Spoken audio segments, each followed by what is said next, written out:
Thanks, Tilman. First of all, I would like to thank the user office for organizing this and having us here. I would also like to thank Sabine, who provided us the opening slide of this presentation that you see. At the bottom, there are our collaborators and so-called co-promoters of the Double project that we all together ask for funding, research funding that helps us exist and carry on doing our things.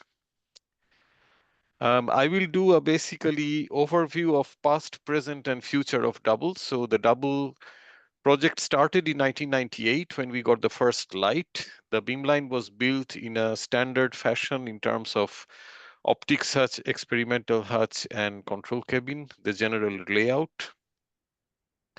As you know, at the ESRF, there are two types of beamline, the ID beamlines, the insertion device, and then the BM, the bending magnet beamlines on the bending magnet ports. So the Double project started with two countries, Belgium and Netherlands, who are together forming the consortium BeneSync, which is the member who has the membership at ESRF. So Belgium through BELSPO and Netherlands through NWO jointly um, have the BeneSync consortium at a 50-50 share and together with 5.8%. With this, the Dutch and the Belgian users can access the public beamlines of ESRF, which are mostly the insertion device beamlines, although there are a few BM bending magnet public beamlines as well. As a result of having a 5.8% share, the Belgian and the Dutch community were also allowed to have their own CRG beamlines. So just to reiterate, CRG is the collaborative research group of individual or consortium countries to have their own beamline at ESRF. In the Double project, however, the funding bodies were NWO, the Dutch research organization, same as in the membership of ESRF. However, it's only the Flemish part of Belgium, the FWO, the Flemish funding organization, the research organization, that participate in the Double project. And the name came up as Double because of two reasons, because it's two countries, the Dutch and Belgian. And also initially, as you will see, we had two branches on a single port. The funding proportion has always been 75% for the Netherlands and 25% for the Flemish. So Netherlands has always been the bigger partner. And the shifts and the beam time distributed were also proportionally according to these percentages. And as per ESRF contract, we always give 1/3 of our beam time back to ESRF for the European users. Initially, when Double was formed, we had a wide fan from the bending magnet source of 9 millirad, most of which we basically threw away. And we had 2 millirads each of two branch. Sorry. One was initially called BM26A, which was for X-ray spectroscopy, and the other was called BM26B, which was for X-ray scattering. This is an old picture of how the Double beamline looked in the good old days. As some of you may remember, you could even bike around the experimental hall, which maybe because of good reason not allowed anymore. This is the general layout of the beamline. So we start with the experiment hutch, and initially we had two branches in here. So all the optics of the two branches were in here, followed by the experimental hutch of the spectroscopy part of the spectroscopy branch, the control cabin for the spectroscopy branch, and then the scattering experimental hutch, the X-ray scattering experimental hutch, followed by the control cabin here. And actually the tube that carried the beam through to the scattering hutch actually passed right through the experimental hutch of the spectroscopy branch and the control cabin as well. So if you are not careful, you could hit your head or bump into this lead pipe that carried the beam through. Here is a more planar view of the beamline, and these distances are all calculated from the source. This is a more detail of the two branches. Remember that these two branches were at the same place parallel next to each other. So for the scattering, the first vessel that you see here was common to both. So this was a splitter vessel where we split the beam into two branches. For the scattering branch, there was no initial mirror. The beam came straight on the monochromator. Then after that, there was a vertically focusing mirror, and then the beam went all the way down to the scattering hutch. In between, there is a lead box containing some beryllium lenses that provided the option of some kind of microfocus. This all you will hear from Martin later on. On the spectroscopy optics, there was a collimating mirror followed by the monochromator, a double crystal fixed exit monochromator, followed by again vertically focusing mirror, and then the beam came straight to the spectroscopy hutch here. This is an overview of how double started. When it started, ESRF was still a third generation synchrotron with a wide divergent beam coming out, at least for the bending magnets. And then after the big EBS upgrade, the divergence was reduced by a lot. And as a result of which, after the EBS upgrade, so after the light came back, we couldn't have the two branches at the same place anymore. So we had to think differently. We definitely gained from the ABS upgrade. However, for BM26, which then remained in its place as a scattering beamline only, we chose a short bent magnet as a source. So with the previous third generation ESRF, we had about 10 to the 10 photon per second flux at the two branches. After the EBS upgrade on BM26 with the short bent magnet, the flux increased not to an extent for ID beamlines at ESRF, but we did benefit from it. And then for the spectroscopy beamline, we decided to go for BM14, and this was a beamline that was previously used by EMBL and India as a protein crystallography beamline, and they were coming to the end of their running period, and we purchased the beamline from them, and the decision was to get this completely refurbished as a or redone basically as a spectroscopy beamline. And there we went for the source of two-pole Wiggler, and that helped us to get photon flux 2 orders of magnitude greater than what we had before. But since then, a lot of things happened after the EBS upgrade. So as you remember that ESRF was closed for the upgrade for 2019 and almost half of 2020. However, we had our first shock in 2019 when our bigger partner, NWO, decided that they would leave the double project, so they would stop funding at the end of 2021. So they would continue with the then current funding period, but at the end of 2021, they would leave. And this was a huge blow to the project in the sense that they were the bigger partner by far at 75%, and that really put the project in crisis.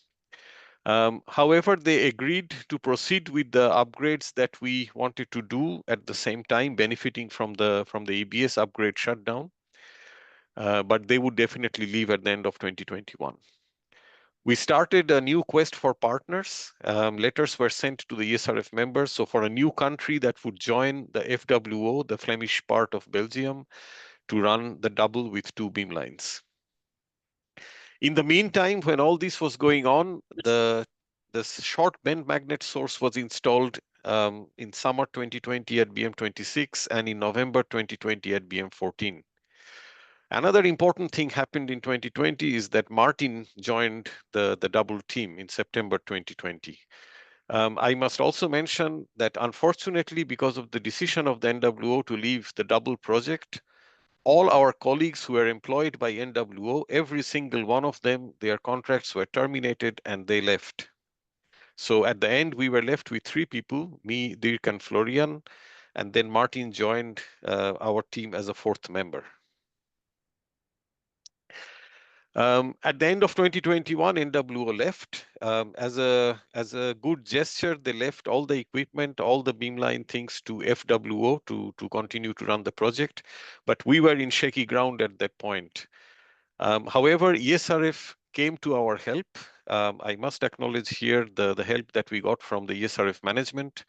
We were allowed on year-to-year basis to run on 50% mini CRG contract, which is unusual, extremely unprecedented, in fact, because normally CRG contracts are for every 5 years, renewable at 100%.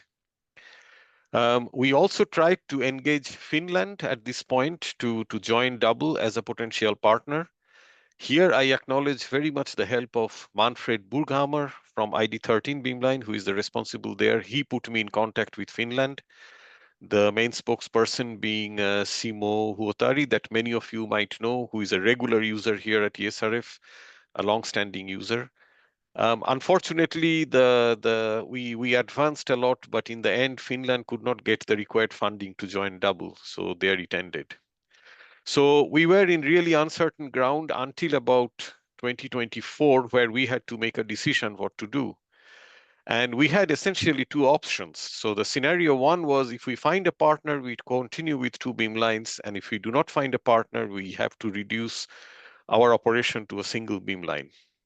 And then in 2024, last year, when we had to apply for a new funding, the decision was made to continue operation until the end of 2024 on BM26 at a 50% operational contract only with SAXS, and to decision to stop operating BM14, and BM14 is now not in our portfolio anymore. We still own it, but if anyone is interested in having that beamline, anyone is interested or knows a potential buyer who can exploit that beamline, so please, you are more than welcome to get in touch with us for that. Finally, after all these catastrophic scenarios, in the end, we had good news. So last year, we applied for 4 years of funding, which is the standard procedure for funding for FWO. And we got the funding for 4 years, starting from this year until the end of 2028, to operate at 100% on BM26. And we even managed to find funding to buy a new Pilatus detector for our SAXS station. DUBBLE has been a very, very productive beamline. So the first publications from the SAXS branch came in 1999, and the first publications from the XAPS or the spectroscopy branch came in 2004. Since then, it's only been increasing. I joined DUBBLE in 2012, and after that, from 2013 to about 2019 is what we call the really the golden period, where every year we had more than 100 to 120 publications per year, including PhD thesis and instrumental publications, literally more than 2 publications per week. After that, because of the EBS upgrade and the lack of experiments and the NWO leaving, publication rates came down. Again, this is not just the credit of the Beamline personnel and the Beamline scientist and the Beamline itself. It's also because of the synergy and the collaboration with the user community, both Netherlands and Flemish, as well as the European users. In the last 3 years, even at the Beamline was operating at 50%, the BM26, because BM14 we could not get operational in the end. Just on 50% operation on BM26, we had averaging 40 publications per year. And I can already tell you that from 2025, this year started really well. I did not put the plot here because it's a bit premature. We already have something like 20 publications in the first 3 months of this year. So I have a positive feeling that we will get back up to our full potential in the near future. Future plans. Although BM26 now is operating purely as a SAXS beamline, we do not want to give up completely on the spectroscopy idea, because we had a dedicated user community from both European, Flemish, and Dutch communities who were really interested in the spectroscopy part. And personally, I am also interested in reviving the old XAPS Hutch that used to be and that is now just not being used. So as we speak, works are planned later part of this year and in next year to revive the old XAPS Hutch, to have the tube that is running through there to make it a removable tube so that we can put the XF station there. And then we will operate, if it all works well, the spectroscopy and the SAXS WAXS in the upcoming years as a time shared with the two techniques. It will not be the full spectrum of XFs that we had before in the good old days, but at least if we can offer some limited XFs to the user community, we would really like to have at least the two techniques that we always had in our portfolio. Last but not the least, any beamline, whether it's ESRF, other synchrotron, or for us, the Beamline is nothing without its people. And I am really fortunate enough to have a small but fierce group of extremely competent people. We call ourselves the Four Musketeers, keeping with the French tradition. So all for one and one for all. I'm the project leader. Dirk, the most senior member of the team, is the engineer. Florian is our technician, and Martin is the responsible and the main guy of the SAXS WAXS Beamline. We all have our affiliations to Flemish universities, and I cannot be more proud of our team, and it's always a pleasure and a privilege to be part of this team.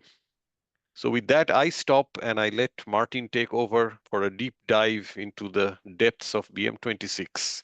Thank you.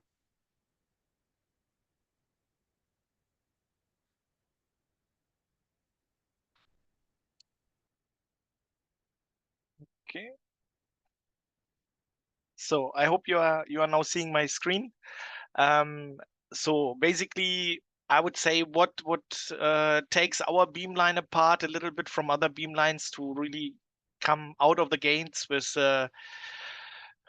big flags is actually our hutch is one of the largest experimental hutches we have here at the ESRF, at least for these beamlines.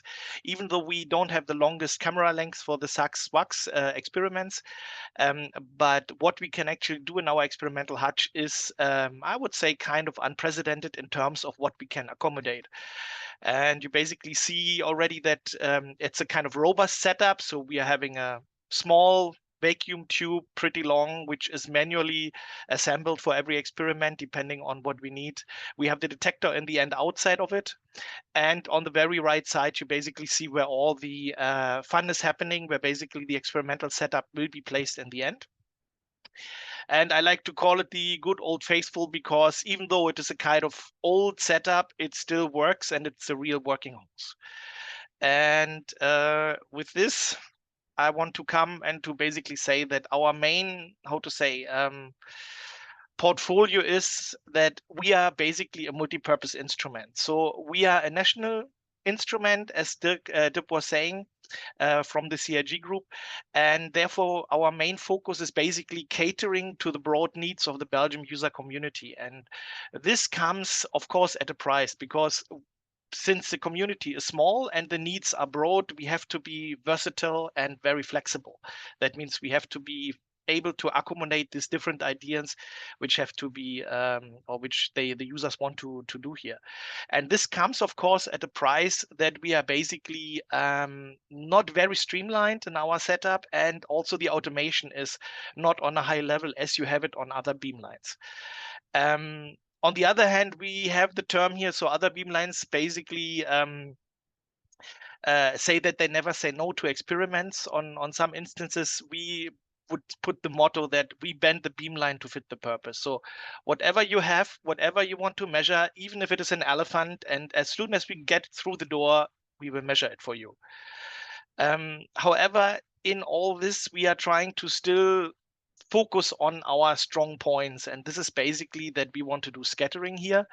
We don't really want to be like a Swiss Army knife on this branch to basically also do now all kind of other techniques, because the needs for the SAXS is a little bit particular compared to other techniques in terms of what you can accept and what monochromator you use and so on. So you are trying basically to be a little bit in your sweet spot.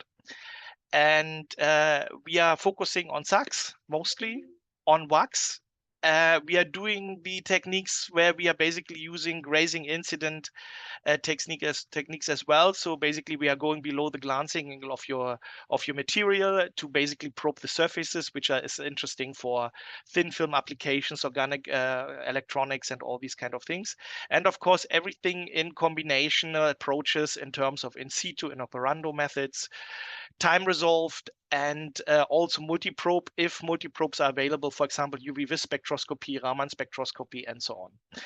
And from the time the resolution, I would say we are in the millisecond range, but I have to be honest, we are basically in the higher millisecond range, hundreds of millisecond range, up to hours, which I will come later on to when I compare ourselves to other beamlines.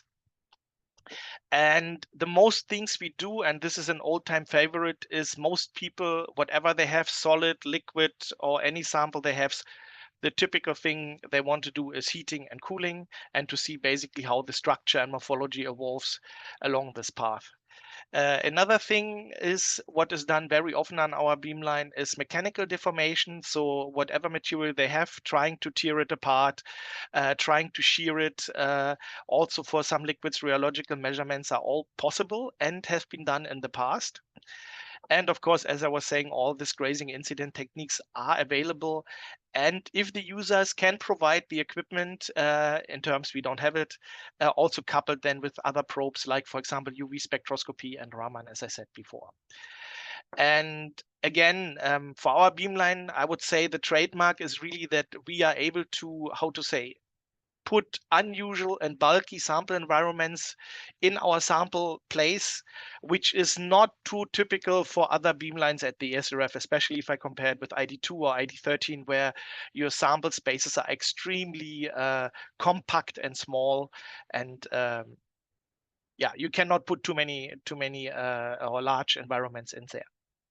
Having said this, especially about focusing on SAXS, I like to contradict myself. So basically, again, we are catering to the Belgian community, and this is just a very recent experiment we did where we basically tried to use fluorescence imaging on our beamline to extend a bit the portfolio for the community. So we have a power user basically who has a very interesting equipment, which is this SL-CAM, which is basically a multi-element fluorescence detector in an imaging array, which can take energy resolved X-ray images.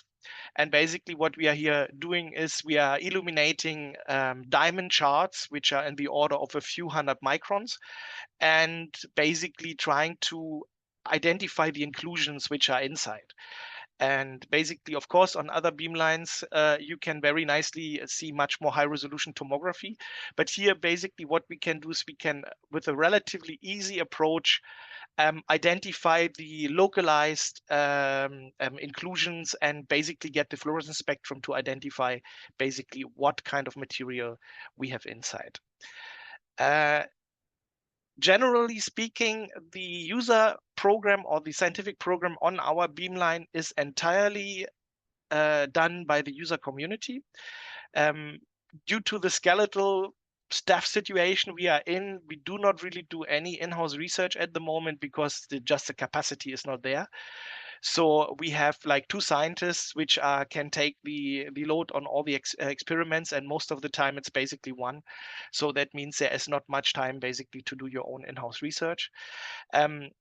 From the field, you can see that we have a huge history in polymers. This has to do with the Dutch user community, particularly in colloids, in food science, which comes more also from the Belgian part. So, for example, a lot of chocolate and fatty oils. They are trying to, how to say, investigate how they crystallize. You remember all these nice chocolates from Belgium. And also biology and pharma and medical applications are there.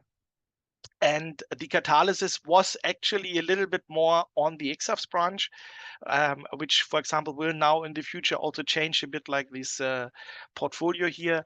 But still, we are doing also some catalytical or catalysis investigations on the SAXS branch, which I will show you in the very end. For people who do not really know too much about SAXS scattering, I will just give a very superficial general idea about it. I think most of people will know, but basically you have your sample for whatever you want to look at. You have your detector who can detect the X-rays. You throw a monochromatic X-ray beam onto your sample. Your X-ray intensity will scatter due to your sample, and you on your detector you will record like a 2D image of this intensity distribution. And if you look a little bit in more detail, you can see that basically the distance from the central part of the incoming X-ray beam to basically your signal is defined mathematically as what they like to call the Q vector. And if you basically take a section along this Q vector, you basically get curves like this. And basically you see like the intensity of your X-rays as a function of this Q vector. And if you look in this typical SAXS curve, which we like to plot in double logarithmic coordinates, you basically see quite some particular features appearing. And this part I'm showing you here is for a very typical sample that is measured on our beamline. So these are what they call bottle brush copolymers. So this is some very soft material, very beam sensitive. And basically, these are long molecular chains of one polymer, which have regularly branched side changes. So out of these polymer backbone chain, you add some side chains, you make out of the noodle like then a kind of a sausage. And in addition, you have basically some additional side branches on it, which then can interact with each other and form like nodules for cross-linking. And basically like this, you get a pretty rich kind of structure or morphology in your material, and you want to now basically understand what's going on there. And you can already see here that we have several distances identified in this model. For example, we have like the diameter of this cross-linking spheres, which we call D2, which is we can find in the curve as a form factor Q2 at this position. We have the average next neighbor distance of our spheres, which we can identify as distance 3, which we correlate then here to the Q3 position in our intensity plot. And then, of course, the next neighbor distance of our molecular sausages, as I can call them, D1, which is correlating to Q1. And you see there's always this correlation between D and Q, because in reality, we have one correlation, and that's basically that this is a reciprocal technique. So basically, the smaller Q, the larger D, or vice versa. And this comes basically to the point that if you want to look at larger structures in your material, and I'm talking here about nanometers, you basically get smaller and smaller Q vectors. And in order to visualize them, you basically have to make the length of your camera, so that means the sample to detector distance, as long as possible in terms to visualize it. While if you basically want to look on smaller and smaller objects, in the end, like atoms in a lattice, you basically have to put your detector pretty close to the sample. So just that will be all as deep as I will go into it. I will not go deeper. And basically coming a little bit how we actually doing it. So basically on the bottom, you see here like an overview of our experimental hutch again, this time a little bit from a different perspective. So the beam comes basically in from the right side. We have here our sample system. Then we have our SAXS tube starting, which is basically an evacuated tube in order to reduce the air scattering of our direct beam, to reduce the background scattering. We have on top positioned our 1D WAXS detector, which is a Pilatus 300 kW. And something interesting about this particular detector to say is that this is actually one of the two first ever Pilatus detectors on the ESRF. It was purchased in 2008, and I have to say it still goes strong. So this detector seems to be indestructible. For the SAXS, in the end, we are using a more like 2D configuration of the Pilatus 1M. And basically that you already see that we typically in most experiments do a combination of 2D SAXS with 1D WAXS, which is for 90% of our experiments basically what the users need. From the Q range we can cover is when we go from a camera length of, let's say, the SAXS tube as short as 1.4 meters, we can probably resolve about 0.5 0.6 reciprocal nanometers. But if you put the camera length to the very end of the hatch, which is about 10 meters, and we are lowering our energy to about 10 keV, we can resolve structures in the size of 400 nanometers. So that's for us the upper end in terms of structures. While with our wax detector, we can basically resolve structures which are in the angstrom range. So that means we can look on crystallographic lattices at the same time, and we can record everything simultaneously.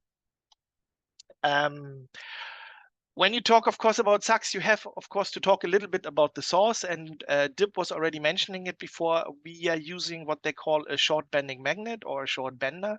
So compared to the instruments they have in the insertion device, beamlines, which are in terms of meters, our little bender have a length of about 63 millimeters. That means it is very, very short. And therefore, of course, the how to say, the beam we get is not as focused and not as condensed as for an undulator. The next point is also that this is a non-tunable source. That means we have to live with the spectrum as it is. So with an undulator, typically you can change the magnetic gap or the gap of the magnetic magnets, and you can adjust a little bit your working point. For us, this is not possible. So you see here on the right side the spectrum with a maximum of about 5 or just shy 5 times 10 to the 13 photons per second at about 8 keV, a little bit below. And then, of course, the higher we go with energy, we are phasing out.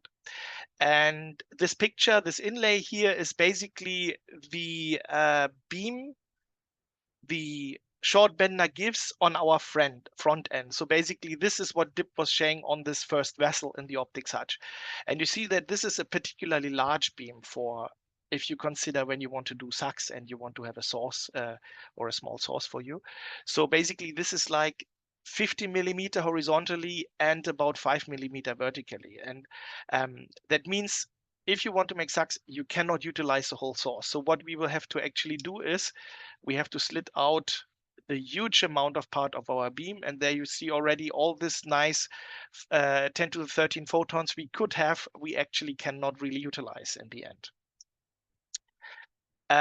In terms of monochromator, what we are using, it's a double crystal monochromator, silicon 111 in the vertical configuration, and it is water cooled. So we don't need cryo cooled because the heat load we throw on it is not that large, especially with the small beams we are typically using. And the beam energies we can actually cover with this monochromator we have, it's in the range from 7 to 20 keV. Which is limiting this use of the monochromator a little bit for the XAFS measurements, which we are planning to do with this one. That's why DIB was talking about like a little bit limited, how to say, portfolio there. However, for our SAXS WAXS applications we use, it is perfect because we would like, or we typically work at 12 keV. And the energy is not too arbitrary in choice because basically the higher the energy, the less beam damage you have at the sample, and the more penetration you have, and it's all fine and good. But in the same moment, your diffraction cone collapses. That means you are hiding more and more your large structures, and you would have to, in contrast, or to what to say, circumvent this, increase your camera length. And as I was saying, we are limited at 10 meters. So basically, we don't want to go to too high energies anyway. So for us, 12 keV is very good, and we are very nice or very close to our maximum point of the source for this one. The flux we actually get out in the end for the monochromatic beam is in the middle of the 10 to the 10. And even though we potentially could get a bit more, but again, everything depends on how much of the source we actually allow, because basically the wider or the more source we allow, the more divergent our beam is. And this is a problem for SAXS, where we basically have to anyway do already some compromises. So we are not in the super ideal situation. However, as I like to put it, we turn the bug into the feature, as I will show you on the later point. Again, when we talk about SAXS, you want to basically have a small beam on your detector. So typically SAXS is you have a parallel beam nicely collimated in a pinhole collimation. But if you already have a large source, you have to kind of play a little bit with this, and therefore we basically focus a beam, but we are not focusing the beam on the sample. We are focusing the beam on the SAXS detector. And basically to do this, we are using two techniques. In the vertical direction, we can actually bend our second mirror and focus the beam vertically like that with a extremely low divergence. That means if we are having a beam of about 100 microns, 200 microns on our detector, on our sample position, we will have a beam of about 500 microns, which is for most application very well suitable. In the horizontal direction, it is a bit more complicated because these bendings of these mirrors, or when you work with mirrors, you have to work below the glancing angle of your surface coating. And basically this can become a problem because we have already a large source. So if you have a very small beam, you can put a reasonably large mirror in, and you can basically focus quite a large or with a large mirror, you can focus a beam. But for us, this is not, how to say, really doable. So what we are basically doing is we are using the second crystal of the monochromator to focus a beam by having a bendable second crystal. And that's basically how that all looks like. So the beam, white beam, comes from the bottom right. You see here the first crystal, which is a solid slab of silicon polished. And then our second crystal, you see it's a very thin silicon slab, which is ripped on the backside to give it stability in the beam direction. That means that if we are bending it, we are bending it strictly around the beam and not along the beam. And basically applying then a force in this bending system, we basically can make here from the beam side like a concave surface, which then will focus a beam on our sample. But however, of course, if you do this in the monochromator, you will immediately realize that as soon as you change the energy, which means you change the monochromator angle, you will actually change your focus. And this is becomes a problem if you want to use a spectroscopy methods which actually need to scan the energy in the monochromator. So that's again coming back to this discussion what we had with DIP before. Generally speaking, on our beamline, we do quite some standard things. I would call it what you can do on other beamlines as well. For example, we have, or especially had in the past, a big community doing ReoSAX. This was mostly in the Dutch user community. If the users can provide the instrument, it can be fitted still. We have a wide array of heating and cooling equipment for capillaries and capillary arrays for interlaced measurements for slow kinetics. Our all-time favorite is our Linkham stages, which have a pseudo DSC setup. So that means we are basically, in addition to our X-ray data, we can collect the thermal signature of our sample, like you can do in a DSC. So it's not exactly like DSC, but it's very, very similar. Stretching, mechanical deformation, we have like shearing cells and stretching cells available from the small samples. And of course, we also, when users provide and have interest, we can also put big tensile devices, Zwick machines, into our setup in order to deform samples.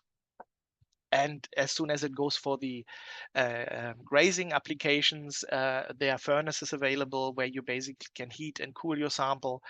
And of course, also we can build up goniometer sets where you basically can rotate your sample and can basically make texture analysis of your samples and of your materials. So this coming to the most standard things we do. However, as I was saying, one of our trademarks is that we can accommodate very bulky equipment. And just to show you a few of them, for example, this is not our own. We borrow it regularly from the XMS Beamline BM28. A 4 Tesla magnet, which can be switched in the magnetic field direction. And this is basically used at least 2 or 3 times per year on our beamline, where people try to align their samples in the magnetic field. And we can combine this especially with the SAXS and USAXS. So to see larger scale organization of the materials. We had in this such polymer blow molding equipment in the past, which was used to study real industrial and pilot scale processes for all of this. And what we have every year coming recurrently back is an atomic layer deposition system from a user group in Ghent, which basically are trying to study here the growth of metal films on silicon substrates.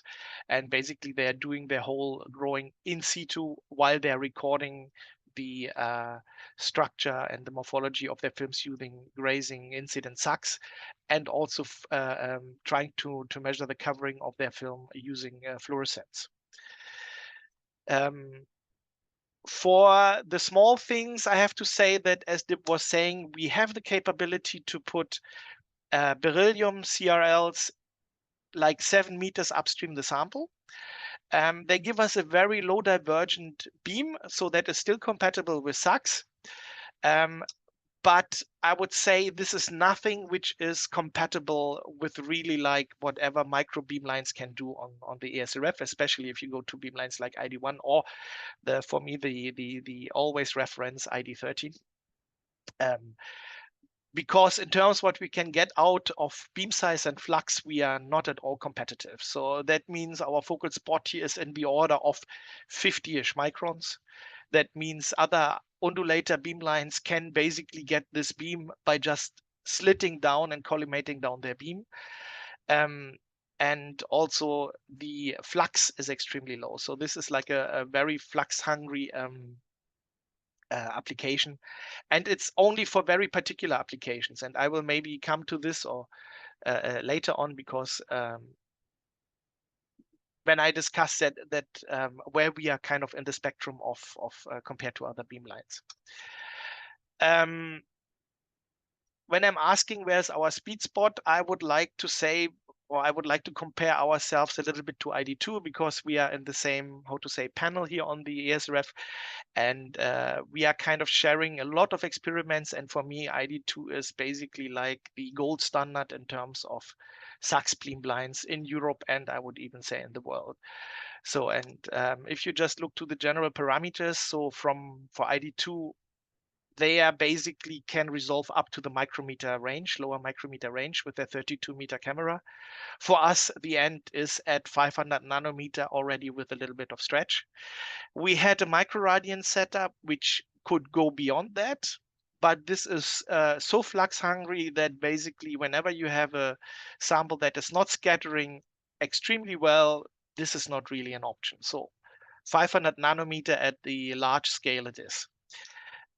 From the flux and flux density, I have to say that we are, in terms of flux, 2 to 3 orders lower than ID2. And that, of course, gives a direct information or direct consequence on the time resolution you can, how to say, achieve, right? So for ID2, they are in the sub-millisecond range. For some particular applications, most of them in the millisecond range. For us, we are in the sub-second range and up to hours range. And if you compare our beamlines in terms of how you would describe them, I like to say ID2 is a very well-honed precision tool where we are a flexible and versatile workhorse. And especially if you look to all this high flux, what you have when people are on this beamlines hunting for more flux, more flux, more flux, all this comes at a price as well. I mean, it opens you the door to high time resolutions and so on, but the beam damage, and especially in the field where we are working in soft condensed matter biological samples, this can be a real issue.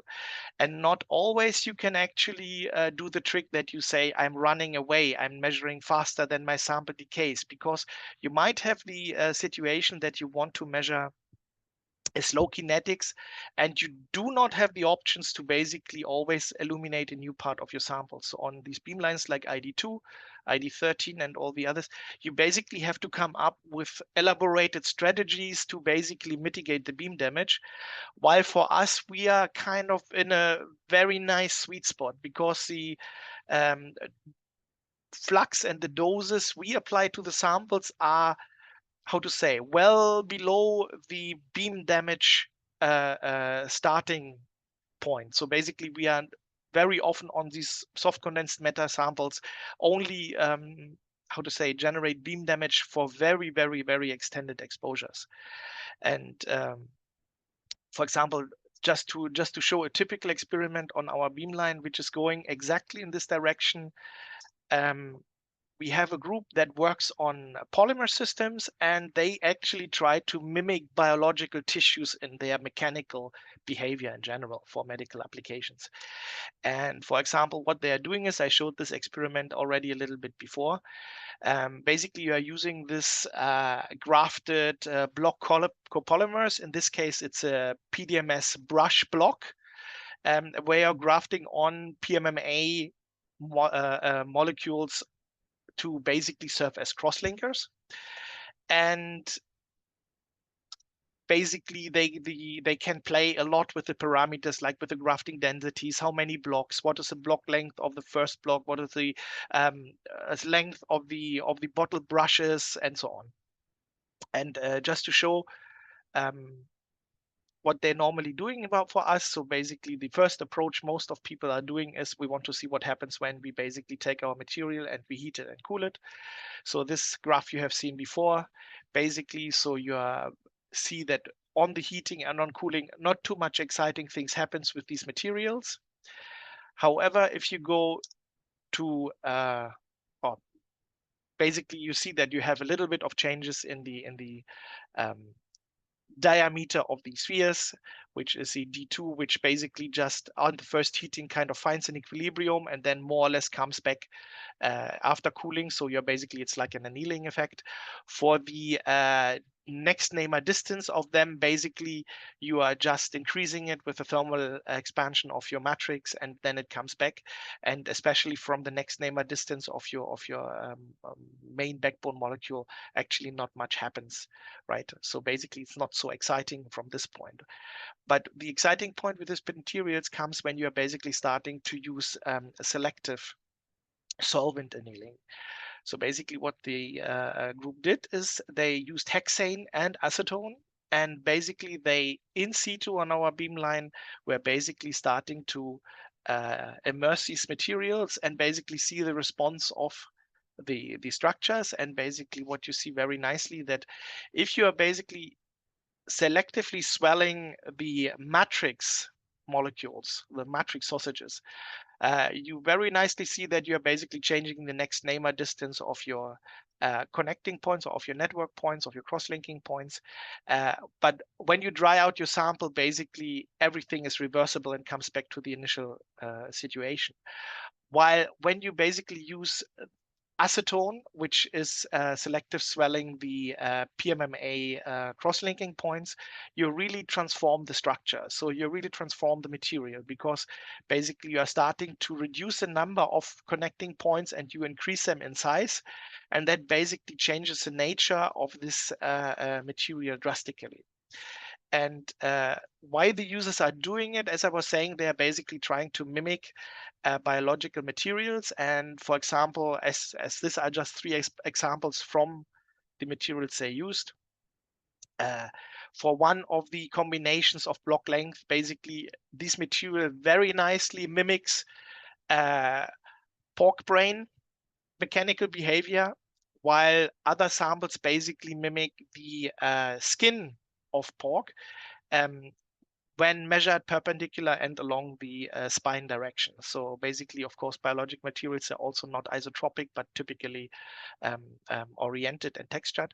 And therefore, basically, you can have their even different properties. And the idea here is basically that you can, how to say, tailor the mechanical properties of your polymer material to behave identical to that of tissues, which is of course important for medical applications. If you, for example, use them as operation materials or layers, so that when you basically afterwards move your skin where the polymer system is attached to, that you are not basically generating breaking points due to a mismatch of mechanical parameters or properties. Along this line goes as well that they want to study the mechanics of this in situ then, and this is not exactly the same system, but basically it's a kind of very similar structure. And the interesting part here was that basically the cross-linking points mimic like a BCC lattice typically, and basically when you start to deform this, which they did on our beamline, they can basically very nicely see how this photonic lattice, let's call it like this, is starting, or it will be deformed, and basically they can measure the structure response, the structural response onto the mechanical load. Very typical experiment done on our beamline. This experiment also I can show very nicely because that comparing us to ID2, because these groups made the same experiment on our beamline and on ID2, and basically you see that we are still on par with. So from performance wise, all these kind of materials we can still very well handle with our good old faithful here. Coming as a last example to a not so typical experiment on BM26, and this I was saying we are doing a lot of grazing incidence applications as well. So this is again this user group using this large atomic layer deposition system, and basically what they are doing, as what I was saying, is they are trying to grow platinum particles on the substrates, and while recording the fluorescence data in order to cover the coverage. So you see basically very nicely the platinum peak growing, and they can basically see how more and more platinum grows, and in the same moment they can, from the grazing incident information, see basically how their structure develops. And basically they can see that depending on the configuration they use, if they use an nitrogen plasma or oxygen gas when they are measuring their samples, they can basically play with the particle growth and coalescence of the material. So basically they can in one case have a tunable particle size, while in the other case they can basically play with the coverage of the material on the surface. And basically, and then in the combination, they can basically tailor all this exactly to the needs, which, how to say, later on play a role in all this catalytic reaction system. So they are working in the catalysis field. And with this, I would like to stop. And yeah, thank you for your attention. And if you have any questions, please let me know. Martin, thank you, Dip. That was a great talk. That was a great insights. I really appreciated that you also included a little bit of science in your talks. We have a couple of questions that are coming up. That our next seminar is going to be ID12 on the 17th of April. So Andrei Rogalev is going to give an introduction to his beamline. And yeah, so for the moment, I want to thank you guys. Thank you. Thanks, for that Tilman. Thank you very much. Thanks, Martin. And also a special thanks to Andrei. We will always help you with setups whenever you want to come back. And yes, indeed, your last comment. See you in May.